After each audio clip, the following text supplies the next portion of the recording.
Hi all, ಎಲ್ಲರೂ ಹೇಗಿದ್ದೀರಾ? ಎಲ್ಲರೂ ಚೆನ್ನಾಗಿದ್ದೀರಾ ಅನ್ಕೋತಿದ್ದೀನಿ. ಇದು ಟ್ಯೂಸ್ಡೇ ವ್ಲಾಗ್. ಇವತ್ತು ಪೂರ್ವಾರಾಧನೆ. ಸೊ ಆಫ್ಟರ್ ಲಾಂಗ್ ಟೈಮ್ ನಾವು 3 ಜನ ಸಿಸ್ಟರ್ಸ್ ಮೀಟ್ ಆಗಿದ್ದೀವಿ. ನಮ್ಮ ಅಕ್ಕ ಅಲ್ಲಿದ್ದಾಳೆ, ಕತ್ಲಿದೆ, ಕಾಣಿಸ್ತಿಲ್ಲ. ಸೊ ಮೀಟ್ ಆಗಿದ್ದೀವಿ ಅಲ್ವಾ. ಆ್ಯಂಡ್ ಆರಾಧನೆ ಟೈಮು. ಸೊ ನಾವು ಶಾಪಿಂಗಿಗೆ ಹೊರಟಿದ್ದೀವಿ. ಮಂತ್ರಾಲಯದಲ್ಲಿ ಆರಾಧನೆ ಟೈಮ್ಗೆ ಯಾವ್ಯಾವ ಥರ ಸ್ಟಾಲ್ಸ್ ಬಂದಿರುತ್ತೆ, ಏನು ಕಲೆಕ್ಷನ್ಸ್ ಇರುತ್ತೆ, ಆ್ಯಂಡ್ ನಾವು ಏನು ಶಾಪಿಂಗ್ ಮಾಡ್ತೀವಿ ಅಂತ ನಿಮಗೂ ತೋರಿಸೋಣ ಅನಿಸ್ತು. ಸೊ ವ್ಲಾಗ್ ಸ್ಟಾರ್ಟ್ ಮಾಡಿದ್ದೀನಿ, ಬನ್ನಿ ನೋಡೋಣ ಹೆಂಗಿರುತ್ತೆ ಇವತ್ತಿನ ಈವ್ನಿಂಗ್. ನಾವು ಶಾಪಿಂಗ್ಗೆ ಪೂರ್ವಾರಾಧನೆ ದಿವಸನೇ ಹೋಗಿರೋದ್ರಿಂದ ತುಂಬ ಸ್ಟಾಲ್ಸ್ ಏನು ಬಂದಿರಲಿಲ್ಲ. ಅಲ್ಲೊಂದು ಇಲ್ಲೊಂದು ಒಂದು ಸ್ವಲ್ಪ ಮಕ್ಕಳಾಡೋ ಆಟಿಕೆ ಸಾಮಾನು ಮತ್ತು ಹೋಮ್ ಡೆಕೋರ್ ಐಟಮ್ಸ್ ಎಲ್ಲ ಬಂದಿತ್ತು. ನನ್ನ ತಂಗಿ ಅವ್ರ ಮಗನಿಗೆ ಆಟಿಕೆ ಸಾಮಾನು ತೊಗೊಂಡ್ಳು. ಅದಾದಮೇಲೆ ನಾನು ಹೋಮ್ ಡೆಕೋರ್ ಅಂದರೆ ತೋರಣ ತೊಗೊಳ್ಳೋಣ ಅಂತ ನೋಡಿದೆ. 100 ರೂಪೀಸ್ ಸೆಟ್ ಹೇಳ್ದ. ಫಸ್ಟಿಗೆ ತೊಗೊಂಡೆ, ಬಟ್ ಆಮೇಲೆ ಅದು ಅಲ್ಲಿ ಇಲ್ಲಿ ಕಲರ್ ಶೇಡ್ ಆಗಿದ್ದು ನೋಡಿ ಮತ್ತೆ ರಿಟರ್ನ್ ಕೊಟ್ಬಿಟ್ಟೆ. ಅದಾದಮೇಲೆ ನಾನು ಯಾವಾಗ ಮಂತ್ರಾಲಯಕ್ಕೆ ಬಂದ್ರೂ ಈ ಶಾಪಲ್ಲಿ ಪಕ್ಕ ಒಂದು ಹ್ಯಾಂಡ್ ಬ್ಯಾಗ್ ತೊಗೋತೀನಿ. ಅದು ಯಾಕೋ ಗೊತ್ತಿಲ್ಲ, ಇತ್ತೀಚೆಗೆ ಹ್ಯಾಂಡ್ ಬ್ಯಾಗ್ ಹುಚ್ಚಿಡಿದ್ಬಿಟ್ಟಿದೆ ನನಗೆ. ಸೊ ಅಲ್ಲಿ ಆಚೆ ಏನು ಸ್ಟಾಲ್ಸ್ ಇರಲಿಲ್ವಲ್ಲ, ಹ್ಯಾಂಡ್ ಬ್ಯಾಗ್ ಆದರೂ ತೊಗೊಳ್ಳೋಣ ಅಂತ ಹ್ಯಾಂಡ್ ಬ್ಯಾಗ್ ಶಾಪಿಗೆ ಬಂದ್ವಿ. ನನ್ನ ತಂಗಿನೂ ಒಂದು ಸ್ಲಿಂಗ್ ಬ್ಯಾಗ್ ತೊಗೊಂಡ್ಳು. ಅದಾದಮೇಲೆ ನಾನು ಹ್ಯಾಂಡ್ ಬ್ಯಾಗ್ ನೋಡಿದೆ. ಅದರಲ್ಲಿ ನನ್ನ ಹ್ಯಾಂಡ್ ಬ್ಯಾಗ್ ಜೊತೆ ಒಂದು ಸ್ಲಿಂಗ್ ಬ್ಯಾಗ್ ಆಫರ್ ಫ್ರೀ ಆಗಿತ್ತು. ನನಗೆ ಪ್ರತಿ ಸಲ ಬಂದಾಗ್ಲೂ ಡಿಫ್ರೆಂಟ್ ಹ್ಯಾಂಡ್ ಬ್ಯಾಗ್ಸ್ ಟ್ರೈ ಮಾಡ್ತಿರ್ತೀನಿ. ಈ ಸಲ ಈ ಹ್ಯಾಂಡ್ ಬ್ಯಾಗ್ ಡಿಸೈಡ್ ಮಾಡಿದೆ ತೊಗೊಳ್ಳೋಣ ಅಂತ. ಸಖತ್ತಾಗಿತ್ತು. ಯಾವಾಗ ತೊಗೊಂಡ್ರು 2 ಜಿಪ್ಸೇ ಇರ್ತಿತ್ತು. ಈ ಸಲ ಜಾಸ್ತಿ ಜಿಪ್ಸ್ ಇರೋದು, ಆಮೇಲೆ ಹ್ಯಾಂಡಿ ಇರೋದು ಇತ್ತು ಹ್ಯಾಂಡ್ ಬ್ಯಾಗು. ಅದಾದಮೇಲೆ ಇನ್ನೂ ಒಂದು ಸ್ವಲ್ಪ ಹಾಗೆ ಎಕ್ಸ್ಪ್ಲೋರ್ ಮಾಡ್ತಾ ಹೋದರೆ ಈ ಬ್ಯಾಂಗಲ್ಸ್ ಶಾಪ್ಸ್ ಕಾಣಿಸ್ತು. ಸೊ ಇಲ್ಲಿ ಯಾವ ಸೆಟ್ ತೊಗೊಂಡ್ರು 100 ರೂಪೀಸ್ ಅಂತ ಹೇಳಿದ್ರು. ಇವರು ಬ್ಯಾಂಗ್ಳೂರು ಚಿಕ್ಕಪೇಟೆಯಿಂದ ಮಂತ್ರಾಲಯಕ್ಕೆ ಬಂದು ಸೇಲ್ ಮಾಡ್ತಿದ್ದಾರೆ. ನಾವು ಬ್ಯಾಂಗ್ಳೂರಿಂದ ಮಂತ್ರಾಲಯಕ್ಕೆ ಬಂದು ಶಾಪಿಂಗ್ ಮಾಡ್ತಿದ್ದೀವಿ. ಎಷ್ಟು ವಿಪರ್ಯಾಸ. ಅವ್ರಿಗೆ ಅದೇ ಹೇಳಿ ನಗ್ತಾ ಇದ್ವಿ, ನೀವು ಅಲ್ಲಿಂದ ಮಾರಕ್ಕೆ ಬಂದಿದ್ದೀರಿ, ನಾವು ಅಲ್ಲಿಂದ ಶಾಪಿಂಗ್ ಮಾಡೋಕ್ಕೆ ಬಂದಿದ್ದೀವಿ ಅಂತ. ಬಟ್ ನನಗೆ ಅಲ್ಲಿ ಇಷ್ಟ ಆಗಿದ್ದು ಯಾವ ಬ್ಯಾಂಗಲ್ಸು ನನ್ನ ಸೈಜ್ ಸಿಗ್ತಾನೆ ಇರಲಿಲ್ಲ. ಫೈನಲಿ ನನ್ನ ತಂಗಿಗೆ ಸಿಕ್ತು, ಅವಳು ಒಂದು ಸೆಟ್ ತೊಗೊಂಡ್ಳು. ಅದಾದಮೇಲೆ ಅಷ್ಟೊಂದೇನು ಶಾಪ್ಸ್ ಇರಲಿಲ್ಲ, ನಾವು ರಿಟರ್ನ್ ಬಂದುಬಿಟ್ವಿ. ಇನ್ನು ನೆಕ್ಸ್ಟ್ ಡೇನೇ ವ್ಲಾಗ್ ಕಂಟಿನ್ಯೂ ಮಾಡಿದೆ. ಹಾಯ್ ಆಲ್, ಎಲ್ಲರೂ ಹೇಗಿದ್ದೀರಾ? ಎಲ್ಲರೂ ಚೆನ್ನಾಗಿದ್ದೀರಾ ಅನ್ಕೋತಿದ್ದೀನಿ. ಇದು ವೆಡ್ನೆಸ್ಡೇ ವ್ಲಾಗ್. ಇವತ್ತು ಮಧ್ಯಾರಾಧನೆ. ಇವಾಗಷ್ಟೇ ಮಠಕ್ಕೆ ಹೋಗಿ ರಾಯರ ದರ್ಶನ ಮಾಡ್ಕೊಂಡು ಬಂದ್ವಿ. ಸೊ ನೋಡಿ, ನಮ್ಮ ಮನೇಲಿ ಎಲ್ಲ ರಿಲೇಟಿವ್ಸ್, ಫ್ರೆಂಡ್ಸ್ ಎಲ್ಲರೂ ಬಂದಿದ್ದಾರೆ. ಎಲ್ಲರೂ ಹರಟಿ ಹೊಡ್ಕೊಂಡು ಕೂತಿದ್ದಾರೆ. ಆರಾಧನೆ ಬ್ಯುಸಿಯಲ್ಲಿ ನನಗೆ ವಿಡಿಯೋ ವ್ಲಾಗ್ ಮಾಡೋಕ್ಕೂ ಆಗ್ತಿಲ್ಲ, ಎಡಿಟ್ ಮಾಡಿ ಅಪ್ಲೋಡ್ ಮಾಡೋಕ್ಕೂ ಆಗ್ತಿಲ್ಲ. ಹಾಗಾಗಿ ಸ್ವಲ್ಪ ಅಡ್ಜಸ್ಟ್ ಆಗಿ ಒಂದು 3-4 ಡೇಸು. ಸೊ ಓಕೆ, ನಾವು ಯಾವ ಥರ ಎಂಜಾಯ್ ಮಾಡ್ತಿದ್ದೀವಿ ಅಂತ ಅದನ್ನು ತೋರಿಸೋಣ ಅಂತ ವ್ಲಾಗ್ ಸ್ಟಾರ್ಟ್ ಮಾಡಿದೆ. ಬನ್ನಿ ನೋಡೋಣ.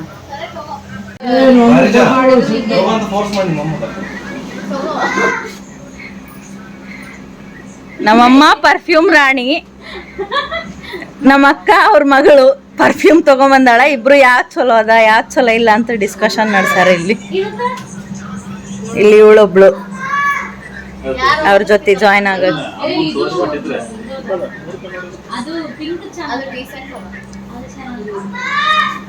ಇವತ್ತು ಟಿಫನ್ ಹೆಂಗಿತ್ತಪ್ಪ?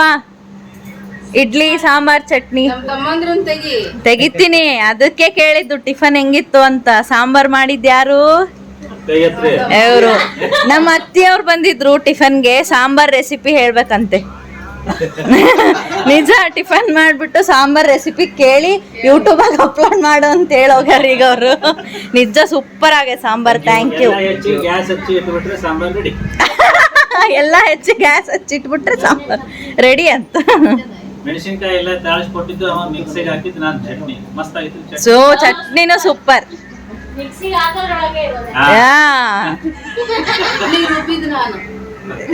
ಮತ್ತೇನು ತಿಂದಿದ್ ನಾನಂತ. ಚಟ್ನಿ ಸೂಪರ್ ಆಗ್ಬೇಕಂದ್ರ ಅದೆಲ್ಲ ಕಾರಣ. ನಾನು ಮೆಣಸಿನಕಾಯಿ ನೋಡಿ ಖಾರ ಇಲ್ಲ ಅಂತ ಹೇಳಿವ್ರೆ.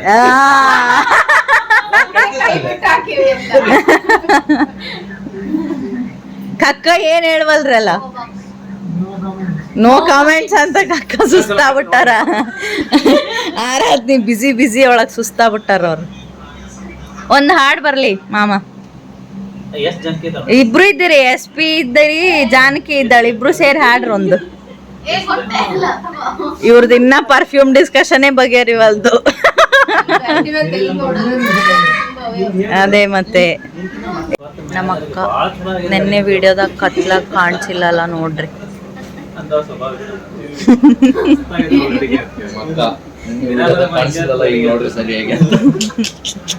ಕತ್ಲಾಗ ನಿಂತಿದ್ಲ ಅವಳು ನಿನ್ನೆ, ಆಮೇಲೆ ತೋರಿಸ್ತೀನಿ ವ್ಲಾಗಾಗ ಅಂದಿದ್ದೆ, ವ್ಲಾಗ್ ಕಂಟಿನ್ಯೂವೇ ಮಾಡಿಲ್ಲ.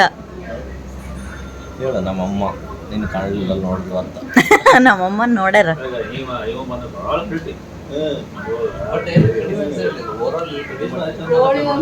ಮೈ ಹೊಸ್ಕೊಳ ಚಂದ ನಾವಿಲ್ಲಿ ಬಂದ್ಬಿಟ್ಟದ ಅದನ್ನ ಜೊತೆ ಎಲ್ಲ ಹುಡುಗರು ಮಾತಾಡ್ಸಿ ಆಟ ಆಡ್ಕೊಂಡು ಸ್ವಲ್ಪ ಹೊತ್ತು ವಾಪಸ್ ಬಂದಿವಿ. ಬೆನ್ನತ್ತಿ ಬಿಟ್ಟದ ಅದು ನಮ್ಮನ್ನ. ಟರ್ನಿಂಗ್ ಇದ್ದದಲ್ಲ ಅಲ್ಲಿ ಇದ್ರ ಕಡೆ ಗ್ರೌಂಡ್ ದಾಟಿ ಆ ಟರ್ನಿಂಗ್ ತನಕ ಓಡ್ಕೊಂತ ಎಕ್ಸ್ಪ್ಲೈನ್ ಮಾಡ್ತಿದ್ದಾರೆ.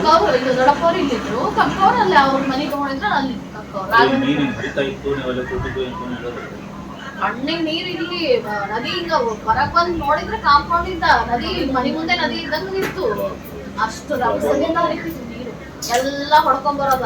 ಹಸುಗಳು ಹೊಡ್ಕೊಂಡ್ ಬರ್ತಿದಾವ ಅದ್ರಾಗ ಇಷ್ಟೇ ತಲಿ ಮುಂದೆ ಮೇಲೆ. ಕೆಲವಂತೂ ಸತ್ತಿದ್ದು ತೇಲ್ಕೊಂಬಂದ ಉಬ್ಬಿ ಬಿಟ್ಟಿದ್ವು ಎಲ್ಲ. ಅದ ಏನಾಗ್ಬಿಟ್ಟದ ಗೋಶಾಲದಾಗ ಏನ್ ಮಾಡ್ಬಿಟ್ಟವ, ಹಸುಗಳನ್ನ ಕಟ್ಟಿಬಿಟ್ಟವ.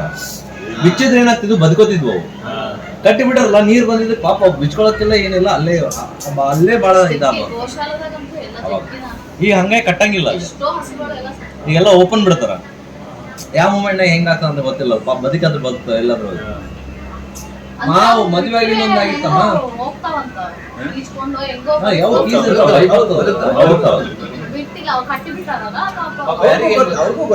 ಯಾರಿಗೂ ಐಡಿಯಾ ಇದ್ದಿಲ್ಲ ಫ್ಲಡ್ಸ್ದು. ಅದಾದ್ಮೇಲೆ ಒಮ್ಮೆ ಮಳಿ ಬಂದು ಕೆರೆ ಹೊಡೆದು. ನಮ್ಮ ಮದುವೆ ಆಗಿ ಒಂದ್ 3-4 ತಿಂಗಳಾಗಿತ್ತೇನ್ ಇನ್ನ.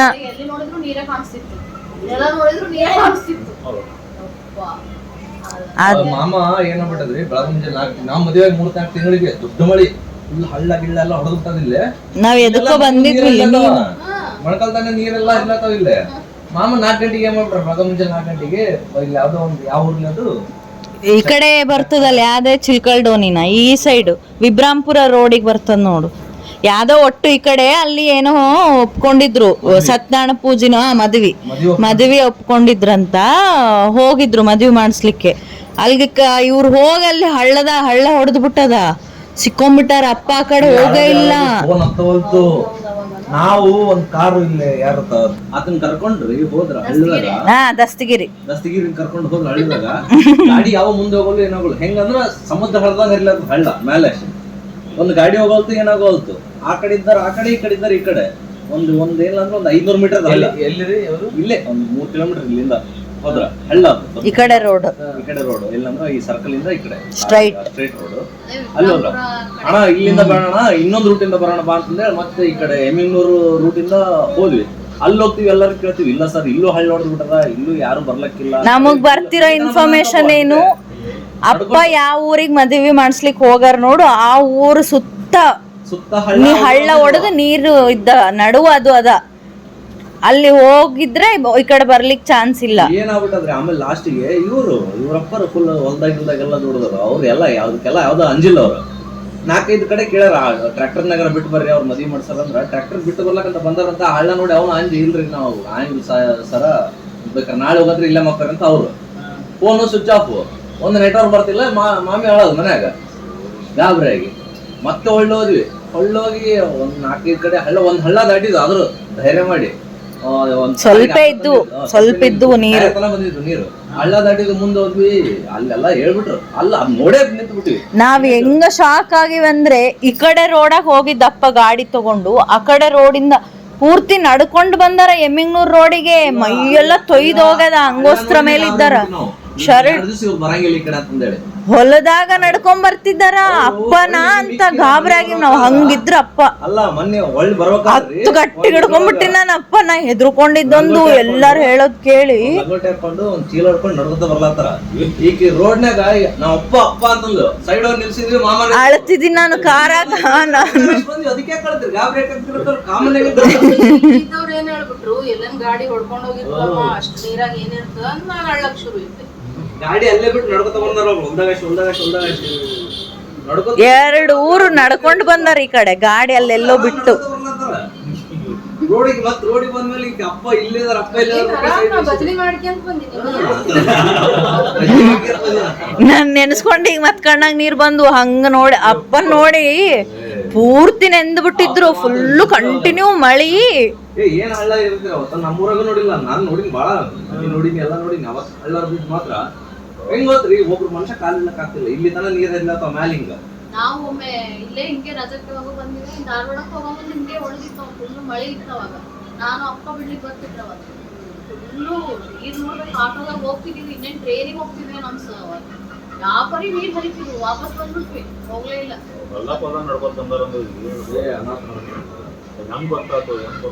ಅವ್ರು ಇಲ್ಲೇ ಎಲ್ಲ ಅಡ್ಡಾಡಿದವ್ರಲ್ಲ ಐಡಿಯಾ ಅದ ನಮಗಿಲ್ಲಿ ಹೇಳಿ ಸುದ್ದಿ ಕೇಳಿ ದುಕ್ಸಿ ಅಳತಿದೀನಿ ನಾನು ಅಪ್ಪ ನೋಡಿ ಅವ್ರು ನಡ್ಕೊಂಡು ಹತ್ಕೊಂತ ಕೂತೀನಿ. ಸ್ವಿಮ್ಮಿಂಗ್ ಬರ್ತದ ಅದೇ ಇದು ನದಾಗೆಲ್ಲ ಮೋಟ್ರ್ ಫಿಕ್ಸ್ ಮಾಡೋದು ಎಲ್ಲ ಮಾಡ್ತಿದ್ರಲ್ಲ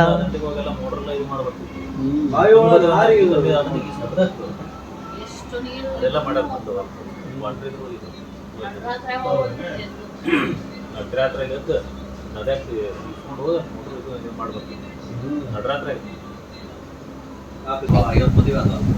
ಒನ್ನಿಗೆ ಬತ್ತಲ್ಲ ಆಯ್ತು ಆಮೇಲೆ ನಮ್ಮ ರಿಲೇಷನ್ ಆಮೇಲೆ ನಮ್ಮ ಪರಿಚಯದವ್ರು ಮೂರು ಅಲ್ಲಿ ಆದ್ರು ಯಾವಾಗ್ಲೂ ಸೀಸನ್ ಇದ್ದ ದಿವಸ ಇರ್ತದ ದಿವಸ 1 ಲಕ್ಷ 50 ಮದುವೆ ಅಂದ್ರೆ 50 ಲಕ್ಷ ಆಯ್ತು ಒಂದ್ 10 ವರ್ಷ ಇದು ನಂದು 1 2 3 4 5 ಅರ್ಧ ಮತ್ತೆ ಇನ್ನೊಬ್ರು ಖುಷಿ ಆಗಿರ್ತದೆ ಮತ್ತೆ ಮೊದಲಿಗೆ ಅವರು ರಿಟೈರ್ಡ್ ಆಗಿ ಬಂದು ಈಗ ಅಲ್ಲೇ ಮನೆ ಮಠ ನೋಡ್ಕೊಂಡು ಅಯ್ಯೋ ಶಾಟ್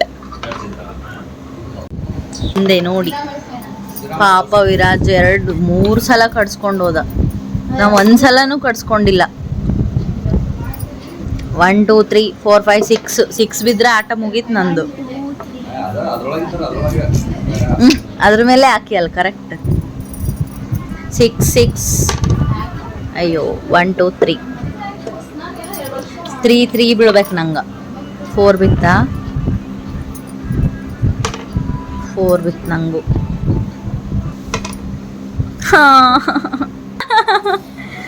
ನೋ ಆಟ ಮುಗಿದ್ ಸಾಕು, ಊಟಕ್ಕೆ ಹೋಗ್ಬೇಕು, ಲೇಟ್ ಆಯ್ತು. ನೀನೇ ಗೆದ್ದಿ, ನೀನೇ ಫಸ್ಟ್ ಇದ್ದಿ ನೋಡು.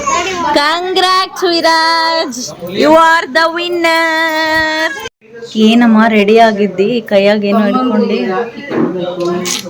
ಫುಲ್ ಖುಷಿ ಜೋರದ. ನೋಡ್ತಿದ್ದೀರಲ್ಲ, ಇವರು ನಮ್ಮ ಮಾವ, ನಮ್ಮಮ್ಮನ ತಮ್ಮ. ನಮ್ಮಮ್ಮ ಫುಲ್ ಖುಷಿಯಾಗ್ಬಿಟ್ಟಿದ್ಲು, ತವ್ರ ಮನೆಯಿಂದ ತಮ್ಮ ಬಂದಿದ್ದಾನೆ, ತಮ್ಮನ ಫ್ರೆಂಡ್ಸ್ ಎಲ್ಲ ಬಂದಿದ್ದಾರೆ ಅಂತ. ಸೊ ಎಲ್ರಿಗೂ ರಾಖಿನೂ ಕಟ್ಟಿದ್ಲು.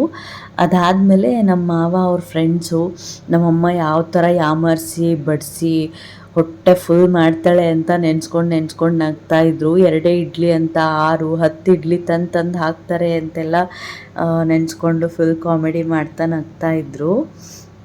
ರಾಖಿ ಎಲ್ಲ ಕಟ್ಟಾದಮೇಲೆ ಇನ್ನು ನೈಟ್ ಡಿನ್ನರ್ಗೆ ನಾನೇ ಪಲಾವ್ ಮಾಡಿದ್ದೆ. ಆ ರೆಸಿಪಿನೂ ಶೇರ್ ಮಾಡ್ತಾ ಇದ್ದೀನಿ. ಪಲಾವ್ ಮಸಾಲೆಗೆ ಹಸಿ ಕೊಬ್ಬರಿ, ಕೊತ್ತಂಬರಿ, ಹಸಿಮೆಣ್ಸಿನ್ಕಾಯಿ, ಹಸಿ ಶುಂಠಿ ತೊಗೊಂಡಿದ್ದೀನಿ. ಅದಾದಮೇಲೆ ಕ್ಯಾರೆಟು, ಬೀನ್ಸು, ಹಸಿ ಬಟಾಣಿ ತೊಗೊಂಡಿದ್ದೀನಿ. ಸೊ ಇವಾಗ ಒಂದು ಬೋಗೋಣಿಲಿ ಎಣ್ಣೆ ಕಾಯಿಸ್ಕೊಂಡು ಅದಕ್ಕೆ ಪಲಾವ್ ಎಲೆ, ಚಕ್ಕಿ, ಹೂವು, ಮೆಣಸು, ಲವಂಗ ಎಲ್ಲ ಹಾಕ್ಕೊಂಡೆ, ಏಲಕ್ಕಿ ಎಲ್ಲ ಹಾಕ್ಕೊಂಡಾದಮೇಲೆ ಮುಂಚೆನೇ ಪೇಸ್ಟ್ ಮಾಡಿ ಇಟ್ಕೊಂಡಿರ್ತೀವಲ್ಲ ಕೊತ್ತಂಬರಿ, ಹಸಿಮೆಣ್ಸಿನ್ಕಾಯಿ, ಹಸಿ ಕೊಬ್ಬರಿ, ಹಸಿ ಶುಂಠಿನ ಅದನ್ನು ಆ್ಯಡ್ ಮಾಡಿಕೊಂಡು ಸ್ವಲ್ಪ ತುಪ್ಪ ಹಾಕ್ಕೊಂಡು ಇದು ಚೆನ್ನಾಗಿ ಫ್ರೈ ಆದಮೇಲೆ ಮುಂಚೆನೇ ಚಾಪ್ ಮಾಡಿ ಇಟ್ಕೊಂಡಿರೋ ಎಲ್ಲ ವೆಜಿಟೇಬಲ್ಸ್ನೂ ಹಾಕ್ಕೊಂಡು ಫ್ರೈ ಮಾಡ್ಕೋಬೇಕು. ಅದು ಚೆನ್ನಾಗಿ ಕುಕ್ ಆದಮೇಲೆ ನಾನು ರೈಸ್ನ ಸಪ್ರೇಟಾಗಿ ಮಾಡ್ಕೊಂಡಿದ್ದೆ ದೊಡ್ಡ ಕುಕ್ಕರ್ ಕುಕ್ಕರ್ ಇಲ್ಲದೆ ಇರೋದ್ರಿಂದ. ಇಲ್ಲಾಂದರೆ ಯೂಶ್ವಲಿ ಕುಕ್ಕರಲ್ಲಿ ಡೈರೆಕ್ಟಾಗಿ ಮಾಡಿಬಿಡ್ತೀನಿ. ಸೊ ಅದು ಕುಕ್ ಆದಮೇಲೆ ರೈಸ್ನ ಮಿಕ್ಸ್ ಮಾಡಿಕೊಂಡ್ರೆ ನೋಡಿ ಪಲಾವ್ ರೆಡಿ ಆಗಿದೆ. Thank you. ನಿಜ ಇನ್ನು ತಿಂದ್ಯಾ ಇಲ್ಲ? Thank you. Okay done. ನೀವು ಇಷ್ಟಪಟ್ಟು ತಿಂತೀರ ಅಂದರೆ ಡೆಫಿನೆಟ್ಲಿ.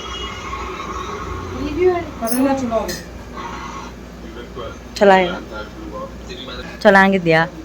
ನೀವು ಕರೆಕ್ಟಾಗಿ ಹೇಳ್ತೀರಾ ಉಪ್ಪು ಅದು ಕರೆಕ್ಟಾಗಿದೆಯಾ ಇಲ್ಲ? ಚೆನ್ನಾಗಿದೆಯಾ? Thank you. ಯಾಕಂದರೆ ರೈಸ್ ಐಟಮ್ ಸ್ಪೆಷಲಿಸ್ಟ್ ಅವರು, ಅದಕ್ಕೆ ರತ್ನನ್ ಮಗಳು ಮತ್ತೆ ನಾವು ವೆಯ್ಟ್ ಮಾಡ್ತಿದ್ದೀವಿ ರಿವ್ಯೂಗೋಸ್ಕರ.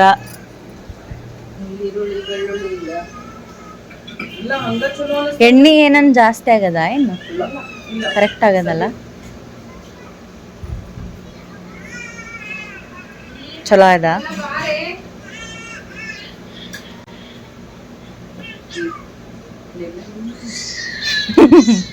ಮಾತೆ ಬರವಲ್ದ ನಿಂಗ.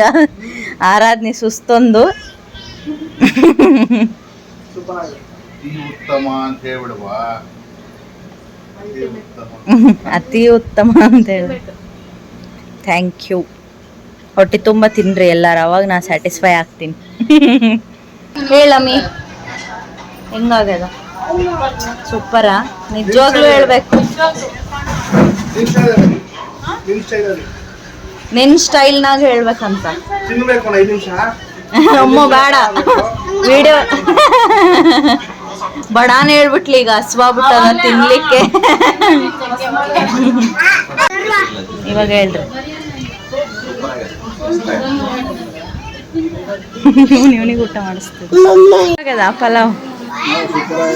Thank you.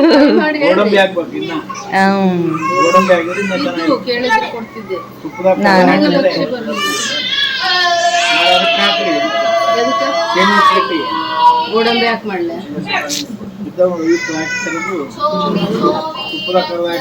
ಸೂಪರ್ ಇರ್ತದೆ. ಹೌದು. ಓಕೆ, ನೆಕ್ಸ್ಟ್ ಟೈಮ್ ಮಾಡೋಣ. ಚಲೋ ಆಗ್ಯದ? ನಾನು ಮಾಡಿದ್ದು ಚಲೋ ಆಗ್ಯದ? Thank you. ಪಕ್ಕಾ ಬ್ರಾಹ್ಮಣ pulao, without garlic and without onion pulao is super. Thank you, thank you. ಹೆಂಗಾಗದಂತ ಹೇಳ್ರಿ. Thank you. ನಿಜವಾಗ್ಲೂ ಚಲೋ ಆಗ್ಯದ? ನಿಜವಾಗ್ಲೂ ಹೇಳಿದೆ.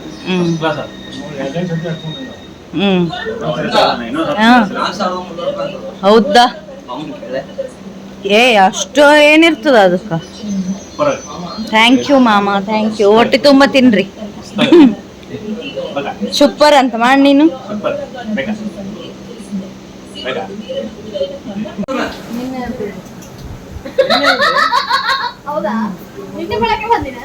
ಸೂಪರಾ?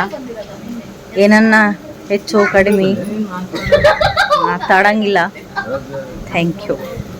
ಪಲಾವ್ ಮಾತ್ರ ಸಖತ್ತಾಗಿತ್ತು. ನೀವು ಟ್ರೈ ಮಾಡಿ ಹೇಗಿದೆ ಅಂತ ಕಮೆಂಟ್ಸಲ್ಲಿ ತಿಳಿಸಿ ಆಯಿತಾ?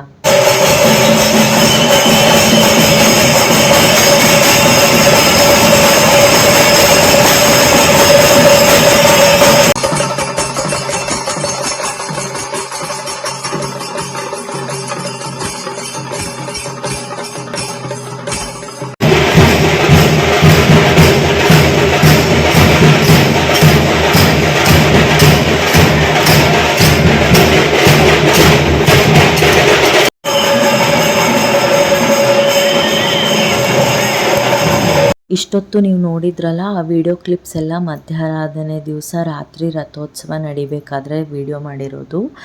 ಇವತ್ತು ಉತ್ತರಾರಾಧನೆ. ಸೊ ಉತ್ತರಾರಾಧನೆಗೆ ನಾನು ನಮ್ಮ ಮನೆಯವರು ನನ್ನ ಮಗನೂ ಟ್ವಿನ್ನಿಂಗ್ ಮಾಡಬೇಕು ಅಂತ ಬ್ಯಾಂಗ್ಳೂರಲ್ಲಿ ಇದ್ದಾಗಲೇ, ಇನ್ನೂ 1 ಮಂತ್ ಆದಮೇಲೆ ಆರಾಧನೆ ಇದೆ ಅಂದಾಗಲೇ ಪ್ಲ್ಯಾನ್ ಮಾಡಿದ್ದೆ. ಸೊ ಆ ಔಟ್ಫಿಟ್ಸ್ನೇ ಹಾಕ್ಕೊಂಡು ನಾವು ರೆಡಿಯಾಗಿ ಇವಾಗ ಮಠಕ್ಕೆ ಹೋಗ್ತಾ ಇದ್ದೀವಿ. ರಾಯರ ದರ್ಶನ ಆಮೇಲೆ ರಥೋತ್ಸವನೂ ನೋಡಿಕೊಂಡು ಬರೋಣ ಅಂತ.